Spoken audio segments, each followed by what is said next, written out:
Would you now turn in your Bibles to 1 Samuel chapter 1? 1 Samuel chapter 1. If this is your first time at Grace Church, we are in this series called Miracle Births. We're looking at some of the miraculous babies in the Bible and what they teach us. And of course, we're going to land finally on Christmas Eve with the miracle of the virgin birth of Christ. We'll be talking about that Christmas Eve. By the way, Christmas Eve services are 4 and 6 p.m. So we have two. That's a Sunday, so we're not meeting in the morning. We'll be meeting in the evening, 4 and 6 p.m. Bring somebody with you. We'd love to see you all that night.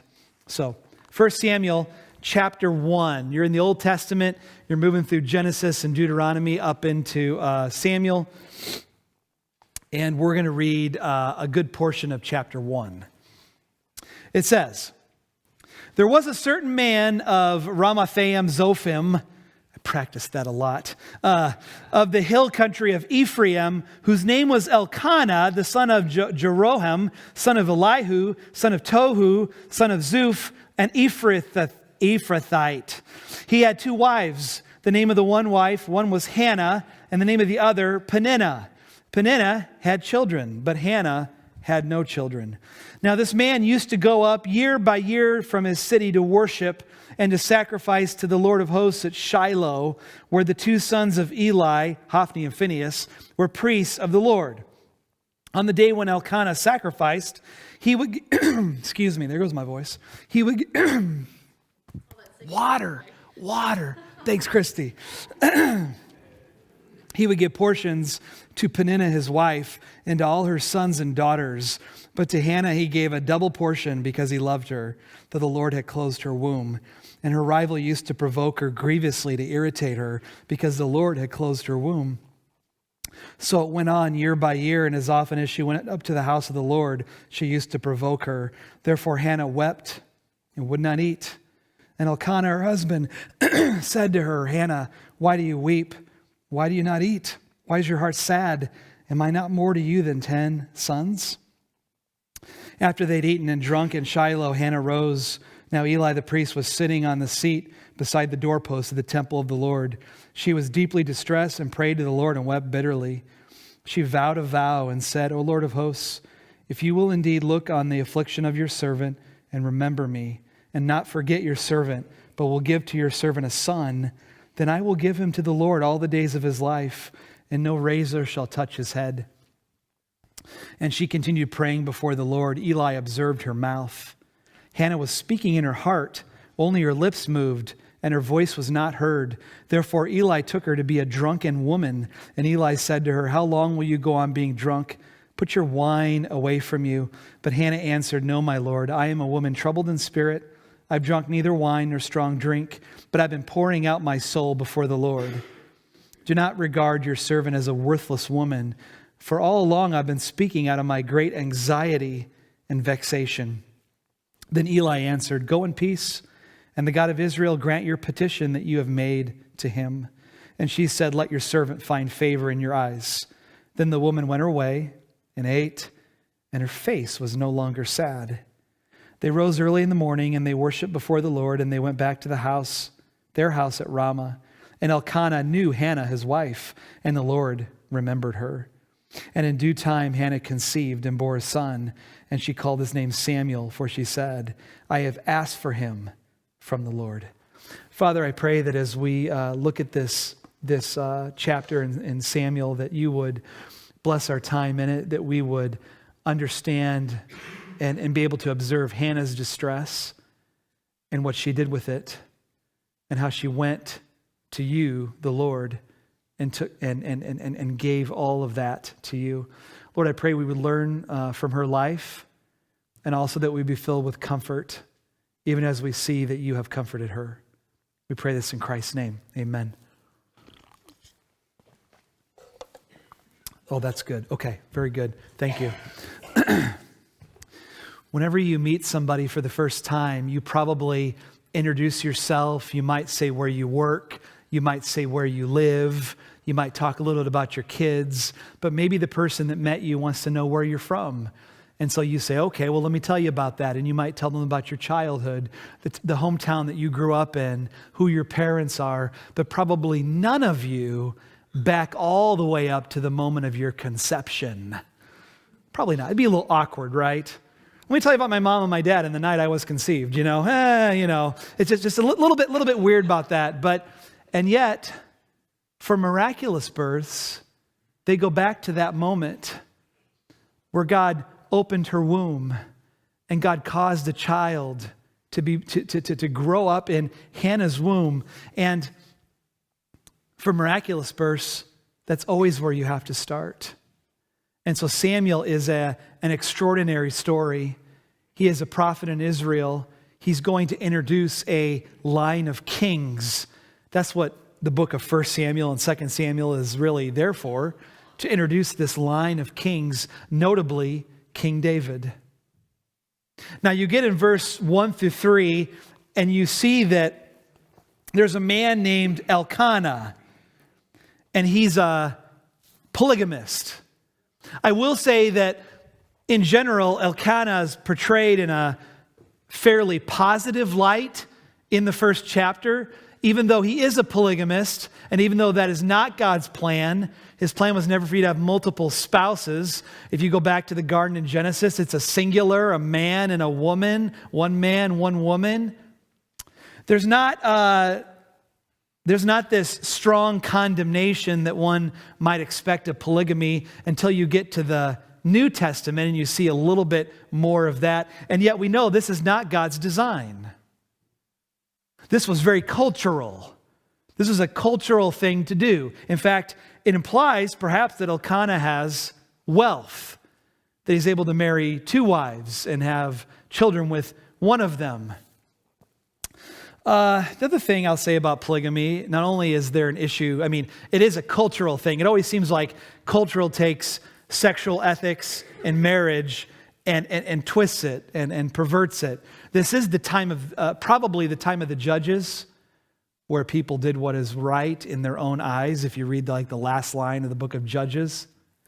So maybe it isn't too surprising that this man who is a worshiper of God and yet has 2 wives. The other thing about polygamy that you ought to know is that it causes conflict.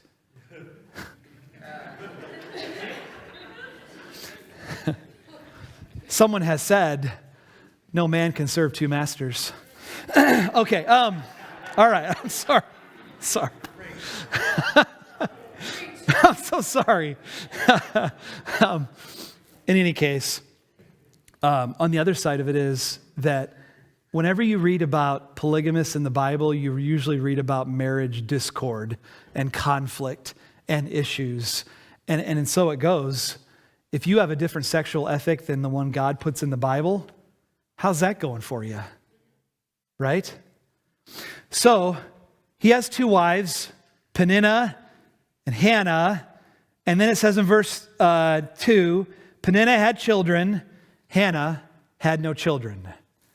And then it says in verse 3, this man used to go up year by year to his city, from his city, to worship and to sacrifice to the Lord of hosts at Shiloh. Lord of hosts is kind of important because it's the first time that name is mentioned. It's the God of Yahweh of hosts, which probably refers to all the angelic hosts, all the hosts of God. He is the commander of all the armies of heaven. He's powerful. And so they go to worship him at Shiloh. So I take it that at this city of Shiloh was the tabernacle. You might remember that's a tent, and inside are the sacred artifacts, including in the Holy of Holies, which is the Ark of the Covenant. And so they take this pilgrimage. By the way, probably there was maybe 3 pilgrimages that you would make a year, but this was a special one. Maybe, I don't know for sure, but maybe it was the Feast of Tabernacles. I say that because you can see it's a festive time, and there's eating and there's drinking and there's these special meals together. If it is the Feast of Tabernacles, you might remember that was to commemorate the time Israel was in the wilderness and they lived in tents. And so Elkanah, year by year, makes a trip during the feast, during the holiday. The context then is worship. And in the context of the holidays and worship, we find Hannah is in great distress year by year by year. And so I thought, as I read this, I thought, isn't it interesting that as we go through the holidays, that our distresses seem to be intensified? And maybe the question we have to ask ourselves is, how do I worship when I'm in pain? How do I approach the Lord during this special season when I don't feel like it's so special? Let me talk about Hannah's pain a little bit here. I'll say, first of all, it's personal. That's verse 2. Hannah had no children. Even if she had a great relationship with Peninnah and they were good friends, it still wouldn't be ideal.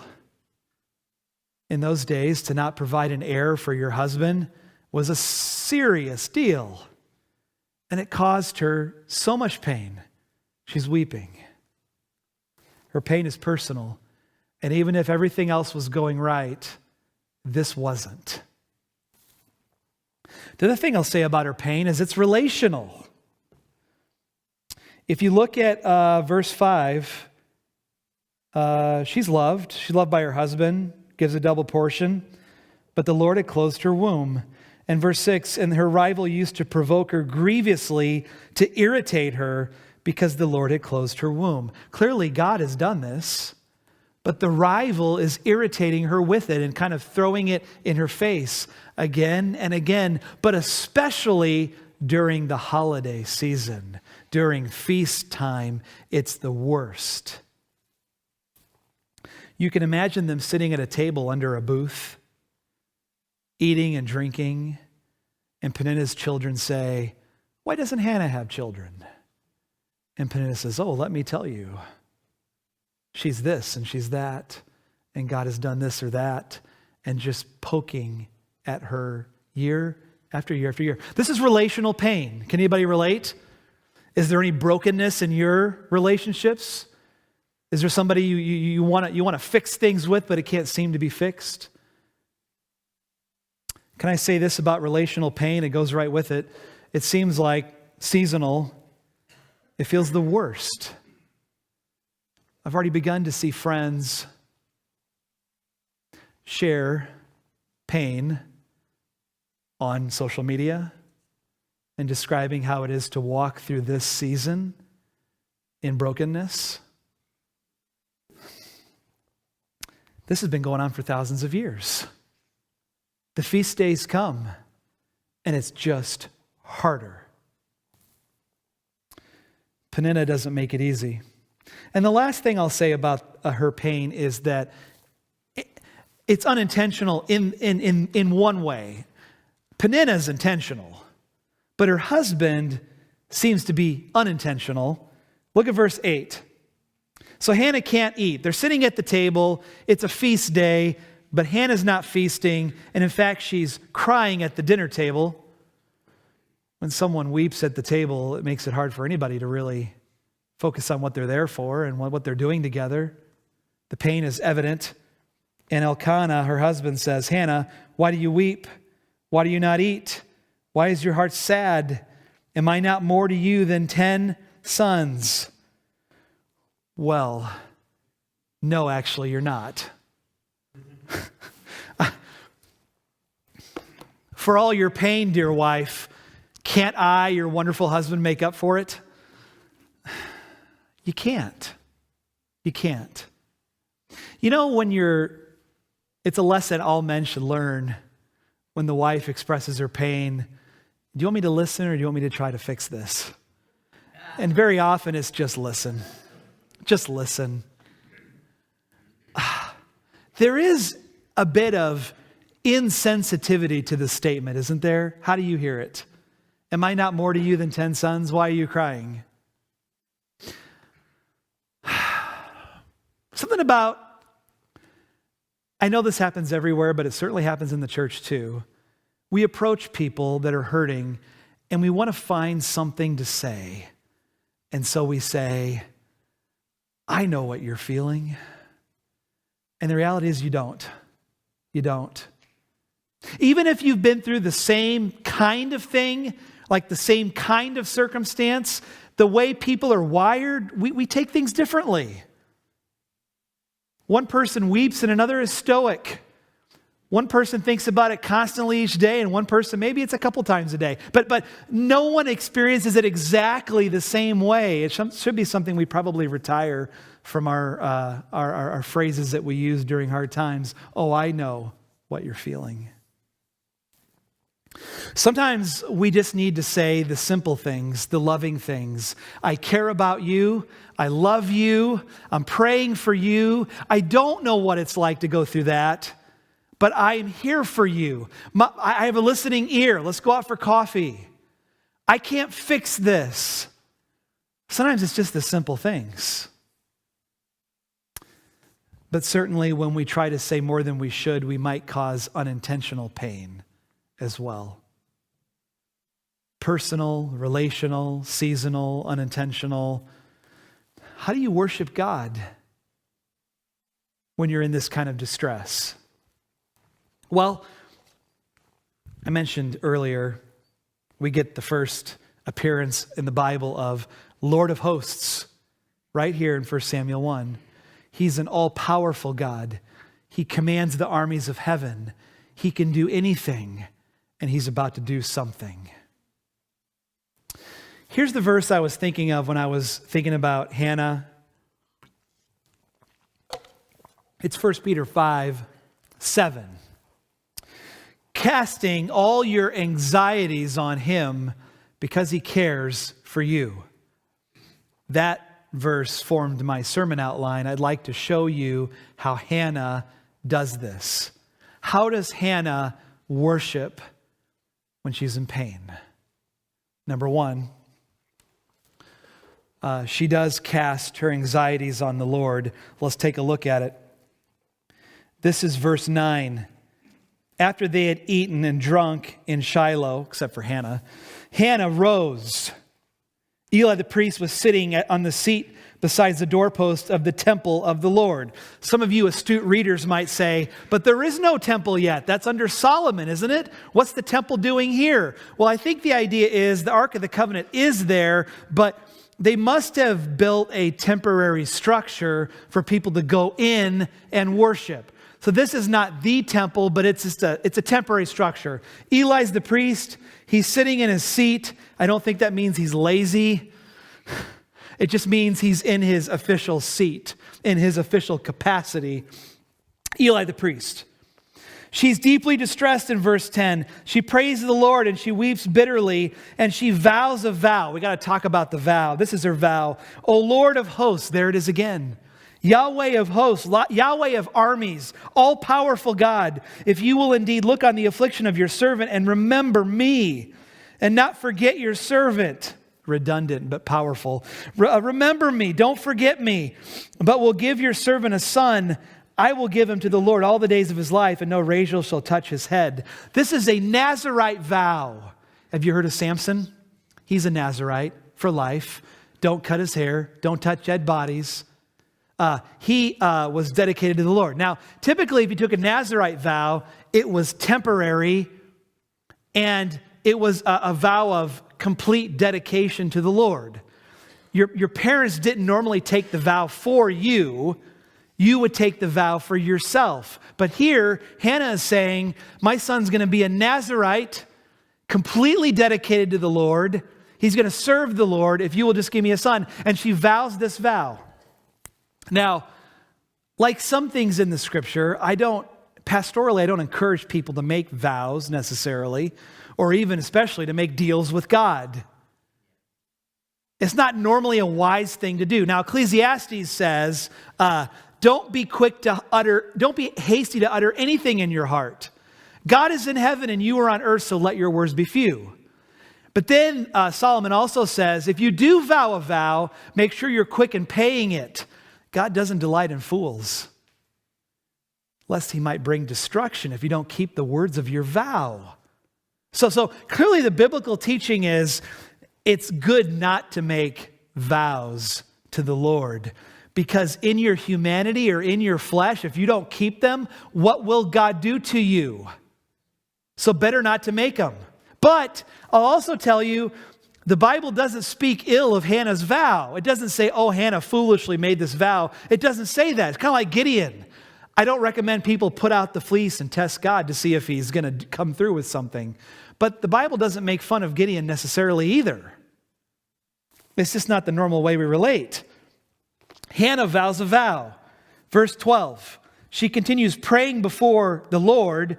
Eli observes her mouth. Hannah was speaking in her heart, only her lips moved, and her voice was not heard. Therefore, Eli took her to be a drunken woman. Verse 14, he said, how long will you go on being drunk? Put your wine away from you. Keep in mind, I'm not excusing what he said, but this is a feast time, and I'm sure he's seen a few people that have had a little too much to drink. But the reality is, Hannah hasn't been pouring the drinks, she's been pouring out her heart. Now, you might say it's really weird to think that if her lips were moving, that's a bad assumption, that's a bad judgment. But let me say this, the common way you would pray then was out loud. And so he's not hearing the words, but he's seeing her mouth some things, and he figures this isn't normal. Thus, I think she's drunk. Now, let me deal with Eli in a minute on that whole are you drunk thing. Let me just deal with what she's actually doing. She is taking her anxieties and her cares and she's tossing them over. She's casting them onto the Lord, which is what we're told to do in the scripture. Our issue, I think, is that many of us hold on to our cares. We nurture our anxieties. We feed them. We water them. And we don't cast them away from us unto God. Don't nurture it. Don't feed it. You can't necessarily control it. Anxiety is anxiety. Worry is worry. And if it comes up in your heart, it comes up in your heart. Let's not pretend it doesn't. I mean, the Apostle Paul says he despaired at life at one point. And he's a spiritual dude. So what do you do when it comes up in your heart? Every time it comes up in your heart, you cast it.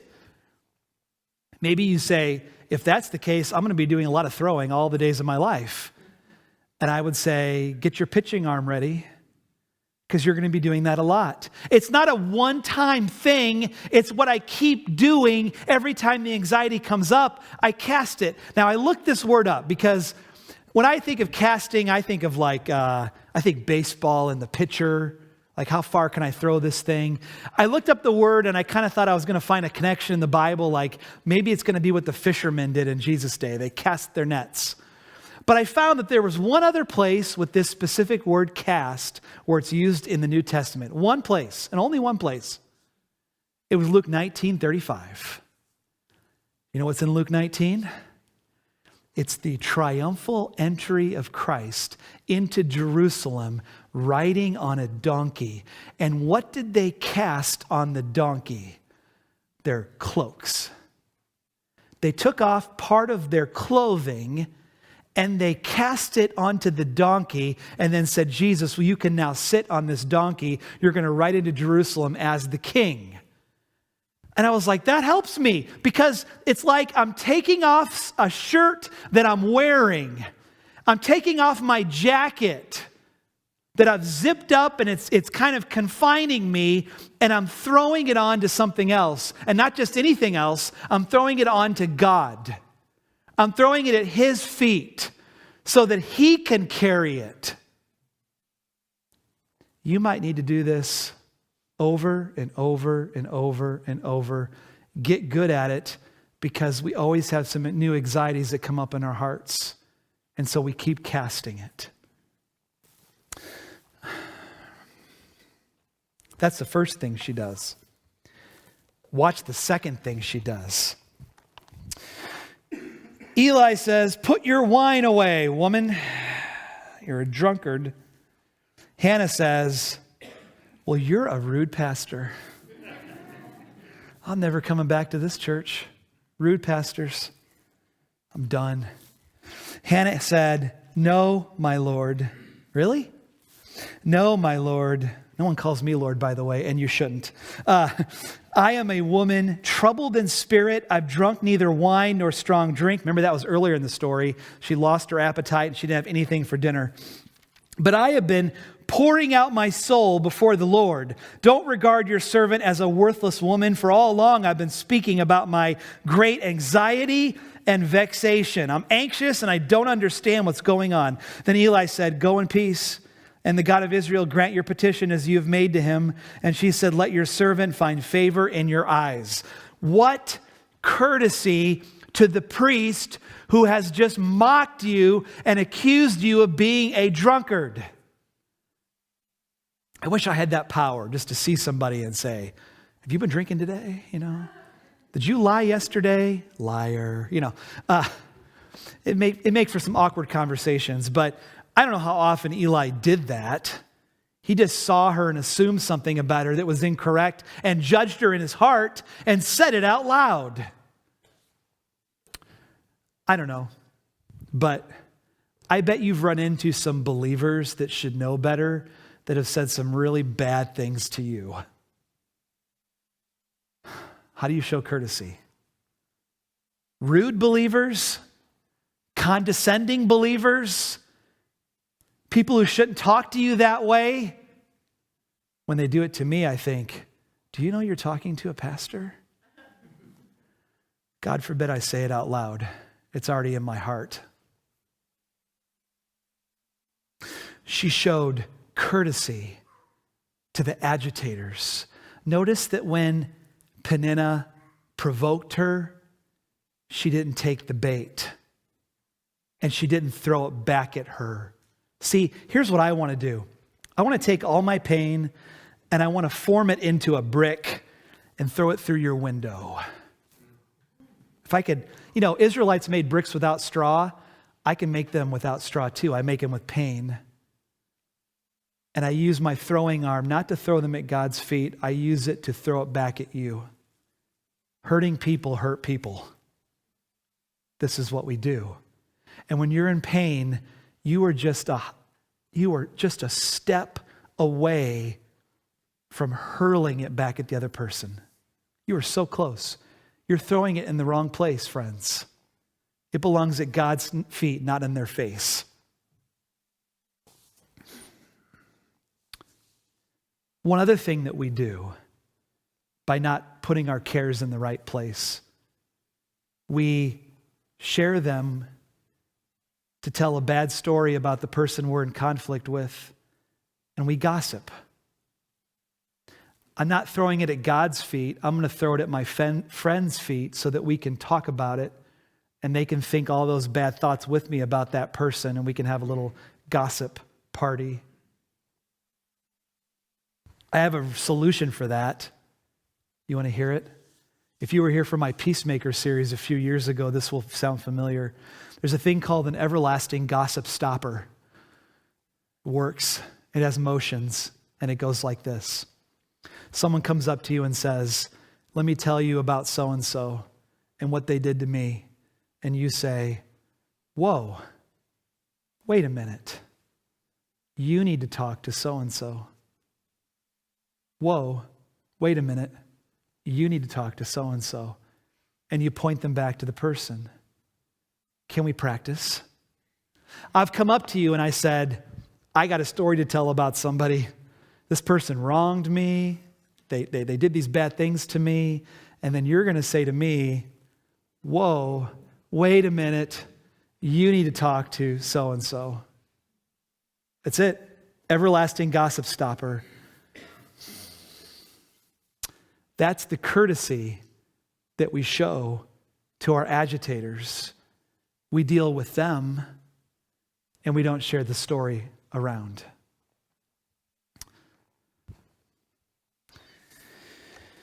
Number 3, she receives comfort from the Lord. Here's the thing. It says, casting all your cares, all your anxieties on him because he's mighty and he will smite your enemies. Doesn't say that. Because he's God. Certainly that could be part of it. But it's because he cares for you.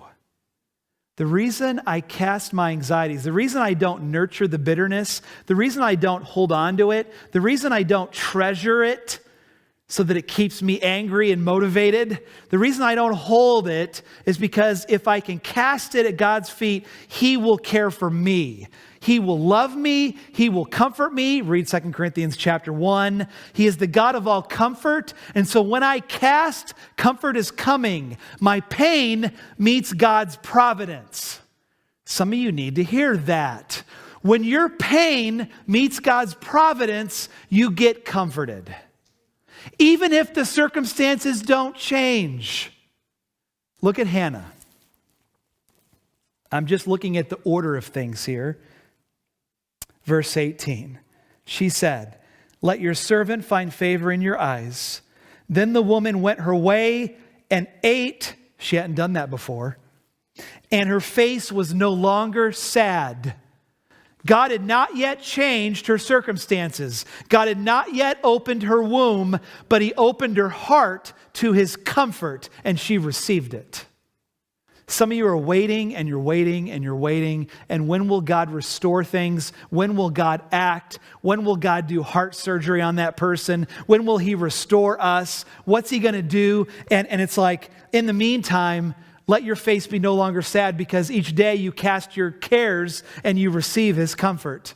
It's a great exchange. Verse 19. They rose early in the morning and they worshiped. That kind of matters. They worshiped before the Lord. I think it was different for Hannah that day. Then they went back to their house at Ramah, and Elkanah knew his wife. That's a euphemism. And the Lord remembered her. That was reality. Elkanah knew her. God remembered her. And in due time, Hannah conceived and bore a son. She called his name Samuel. It means God heard. God heard me. I have asked for him from the Lord. Before I get to the end of the sermon, I just want to say once more, do you need a time and a place to sit down before the Lord and just cast that care? Would you determine in your hearts right now to do that? You might need to sit in your favorite chair. You might need to write the stuff on paper, crumple up the paper and throw it. I don't know what you need to do, but I know you need that time. I know you need that time. May I say at the end of this sermon, after the worship is over, if you'd like to come forward and receive some prayer and cast some cares, we can really throw well from the front seats. A few people did in the first service. I'll be up here in the front. Maybe there's a few elders that might join me in the front and help people cast some cares. If you'd like to do it privately and alone, you could tell us that too. But maybe this is a moment for you. Let's finish the story.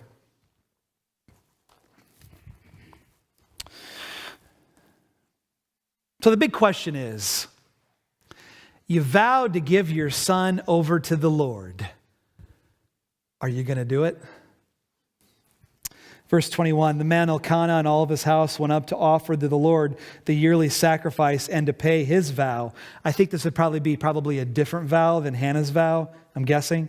But Hannah did not go up, for she said of her husband, "As soon as the child is weaned, I'll bring him so that he may appear in the presence of the Lord and dwell there forever." Elkanah, her husband, said to her, "Do what seems best to you. Wait until you've weaned him. Only may the Lord establish His word." You can see that Elkanah he approved of the vow. He stood behind the vow. He supported his wife in the vow.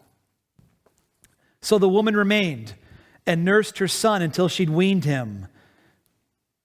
When she had weaned him, she took him up with her, along with a 3-year-old bull, an ephah of flour, a skin of wine. She brought him to the house of the Lord at Shiloh, and the child was young. Weaning usually got done between ages 2 and 3. This is a little boy.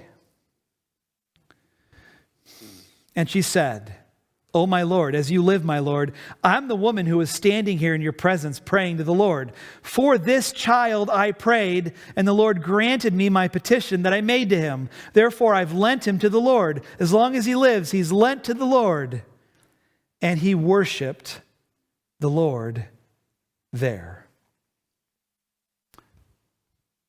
Who's the he? And he worshiped the Lord there. Who's he? Is it Elkanah? I wonder if it's Samuel. As a little boy, he begins to praise God. And he's brought up to know God and know his place in God's plans. And little Samuel begins to... There's something about little kids praising God. Something about it. It's a beautiful sound. Hannah prayed, and I want to read her prayer to you, and I want you to hear. I want you to pay special attention to verse 10, and then we're going to conclude things here. Hannah prayed, chapter 2, my heart exults in the Lord. My horn is exalted in the Lord. My mouth derides my enemies, because I rejoice in your salvation. There's none holy like the Lord. There's none beside you. There's no rock like our God. Talk no more so very proudly. Let not arrogance come from your mouth. For the Lord is a God of knowledge, and by him actions are weighed. The bows of the mighty are broken, but the feeble bind on strength. Those who are full have hired themselves out for bread, but those who are hungry have ceased to hunger. The barren has borne 7, but she who has many children is forlorn.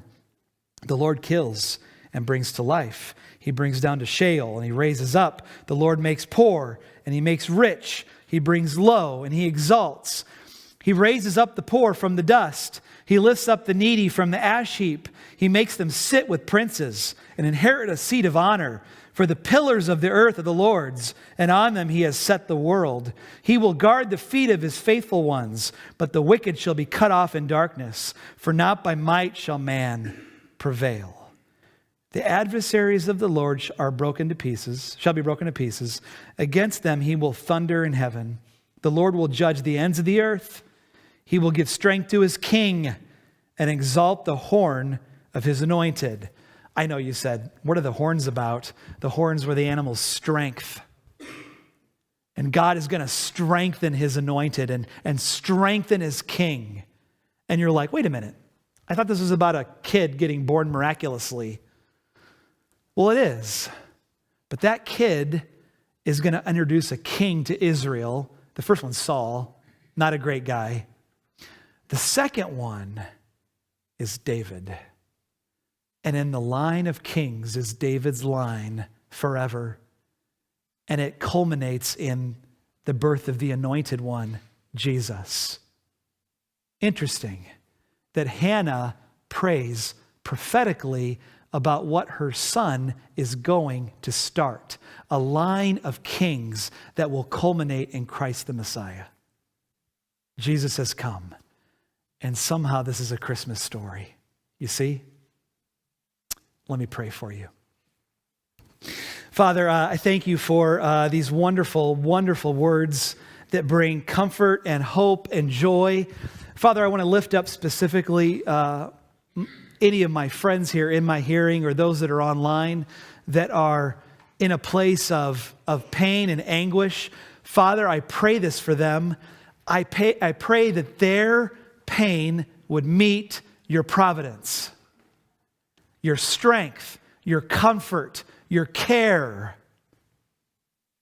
And whether or not their circumstances change, I pray that you would bring to their heart everything that they need. As their heart grieves, so I pray that you would comfort. Father, I also pray for the miracle of a miraculous change of circumstances. I do pray for that. And maybe this season, you will both hear, but also act to change things. In the meantime, we will humble ourselves under your mighty hand that in due time you may lift us up. We wait on the due time, Lord. We wait. We pray all this now in the holy name of your Son, the coming King, the anointed one, whose horn is strengthened and will reign forevermore. We pray in his name, Jesus. Amen.